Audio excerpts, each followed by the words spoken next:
Approximately 1 year ago, I spent 7 days in a tower with a bunch of my friends, including legendary pixel artist Adam C. Eunice, where we built a video game in effectively 7 days in Lua using Love 2D. Later that year, we actually went back to the tower, had everybody come back, had a bunch of people be able to do build some cards and really explore out this idea of a pretty fun tower defense. During this, I built the UI system, in which is how we kind of organized the world to be able to do all the menus, to be able to have expanding or reducing menus, not to have everything hard-coded. And it was a lot of fun to really understand how to build a more robust UI. Also, Tej, I never got the chance to do this, built the animation system, which was apparently super awesome to do. We had a pretty getting near, hey, this is looking like a game. Like all projects, after putting a lot of heart and soul into it and getting pretty dang far, I just haven't touched it for a while. And then as time went on, I don't really love Lua when Lua becomes 70, 80,000 lines of Lua. Like, that's a lot of Lua and a lot of things go wrong.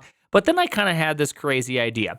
What if I just tried to rewrite this game? I know, the perpetual never be done project. But instead of using Lua, what if I used a language that was a bit more conducive to game programming? And behold, I've chosen Odin. And when I say run, look at this. This is level 2. You can see it's correctly rendering. Yes, there's a bunch of stuff about it that's not quite done right, but I have the Perlin noise auto-generated background along with all the pathing and everything, loading all the data from the JSON files. And I did this because I really just wanted to learn Odin. I think that it's a pretty compelling language, and I have a lot of respect for Ginger Bill and a lot of the things he says, so I figured, hey, why not just give it a try? If you've never used Odin, it's pretty fantastic. It's a lot like C, as they like to say, Odin is the C alternative for the joy of programming. And there's a lot of things about it that make it designed specifically for game programming. Now, I haven't used a lot of these features. I don't quite understand them because I've never been a game programmer myself. But I do really hope that this project will allow me to do a lot more inside of this game programming world. And as you can see right here, this is effectively C-like programming. Now, I'm going to kind of yap a little bit about Odin and kind of the things I really, really liked about it. Now, first, one thing I really like about Odin is that it has this vendor part of importing. If you want to use SDL3, go ahead, use it. You want Raylib, you want Lua in there, you want to interact with curl, with all sorts of different stuff that's kind of built in. It's just right there for you to use it. Meaning that it's really easy specifically to build like a 2D game because you have Box 2D and Raylib. Like, that makes it pretty dang simple to just get off the ground and running right away. And for me, that means I can build a game with effectively no dependencies. I'm going to have nothing. I have JSON that I'm going to be able to take from the core. I have Raylib to be able to do all the kind of the controls, to do the frame rating and everything, and to be able to do the drawing and give me all the conveniences, which, by the way, Raylib, holy cow, so much better to use than Love. Oh my goodness, the interfaces are just so much better. Like, one thing that I really like about Raylib is that you can just take a texture, draw it to the texture, and then you can draw that texture to a source rectangle. So if I flip the source rectangle upside down, guess what? It's upside down. If I make it smaller, it's scaled down. If I make it bigger, it's scaled up. So honestly, it just makes it really easy to reason about, because then you're just producing source and destinations, and that's it. Now, I've barely scratched the surfaces of Odin, and one of the things I can see right away that I absolutely love is this code right here. Effectively, this is function overloading. Now, generally, function overloading gets kind of a bad rap, but this one's really nice because it's very explicit, meaning that I can say, hey, this function and this function are the two functions that can be overridden for cell index. That means if I pass in a coordinate or I pass in a row and an int, it will auto-magically just go and do the right thing. For me, this is like a perfect version because it's explicit function overloading. You're not just putting a bunch of functions with the same name. No, you actually have to say, hey, these three functions are the only ones allowed to be overridden to the singular function name. It's really a good design. I actually did not think I'd like it as much as I do, but I love it. Another thing I really like is this idea of you can say using chords coordinates. So coordinate is just a row to column. Again, it's a tower defense based game. So each row and column is just one of the squares out there. And so if I say using chords, I can just use these properties within the cell. But even more than that,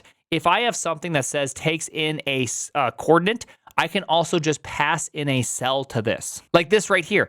Cell index is either going to be passed in by coordinate or by row and column. This is a cell, which remember, cell actually has using inside of it. It doesn't actually, it's not a coordinate itself. So when I just pass it in, it can be automatically converted to me to be a coordinate. Again, that's actually pretty dang cool, pretty dang convenient. I'm really liking a lot of the basic design things. Now, some of the things I haven't got to, swizzling, I haven't got to that. Structures of arrays versus arrays of structures. I haven't got to any of that kind of fun stuff, but I assume I'm gonna get to them here pretty soon, because once I actually get into the game programming of moving enemies and all that, then maybe I can swizzle with the best of them. But for now, I've just only scratched the surface of Odin, and so far what I'm seeing, I really, really like it. I've been in it for about, I don't know, maybe 20, 30 hours, and it was extremely easy to pick up. If you have a basic mental model of how manual memory management works, this should be almost no problem for you to pick up the language effectively, immediately. Obviously, the big hot topic these days is AIs. Does the AIs work well with Odin? I've had absolutely no problem with it. Does the AI still produce crap code? All the time. Now, you could call that a prompt skill issue for me, but hey, it works just fine. It does not seem to get confused. It's not trying to put in some different language. It works just as I would expect it to work with any other language. I was able to prompt out a feature to read all the JSON from the different level data files and convert it into stuff that should fit into this game. And it did it in almost no time using Composer too fast, too furious. It was pretty dang, I guess, seamless. Now, I had to refactor all the code, completely different, but nonetheless, it worked out just fine. Now, this video is probably a little bit different than you're used to, and that's because I'm gonna make a change to this channel, because I had the Vimogen, which was at like 93,000 subs, and now I have the Primogen just sitting here at like 540. Now, I'm sure most of the accounts are dead, and this channel's not gonna go anywhere, but hey, if you like this, if you just want me to kind of yap about this as I make my way through this game, I would love to have a devlog, and so if you like it, hey, say, yeah, this is fantastic.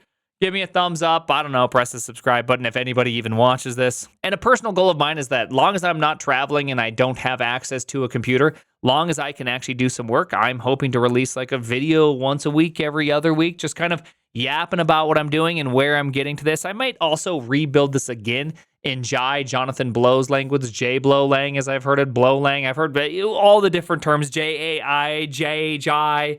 I don't know what Jonathan AI. I'm not really sure what the language is called at this point, but I might also like linearly,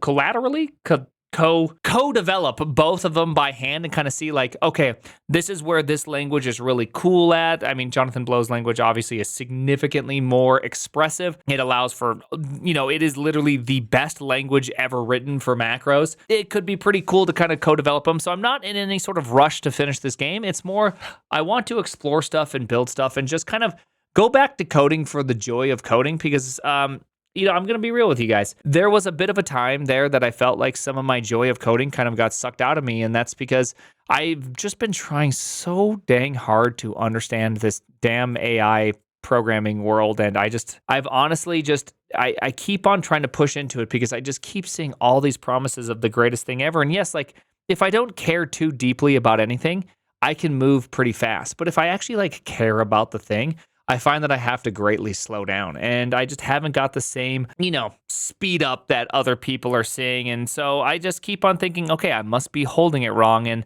over these last like 6 months to a year, honestly, kind of just killing my passion for programming. I didn't feel the same. I just didn't have that same drive, because it's just hard to love something when I don't know, when I just am not the one creating it, Like, I just felt like I was just like, I felt like I was the co-pilot, you know what I mean? Like, I was the one sitting there being like, hey, maybe you should turn left. Maybe it turns right 3 times to turn left.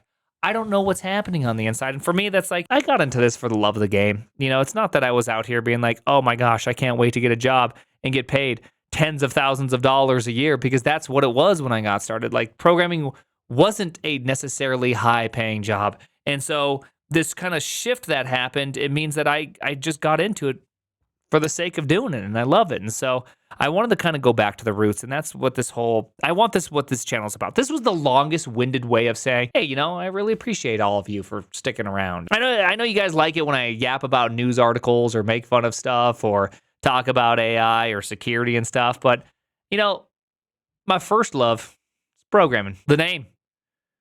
Is the game Programmer Gen? Is it happening? Is the arc happening?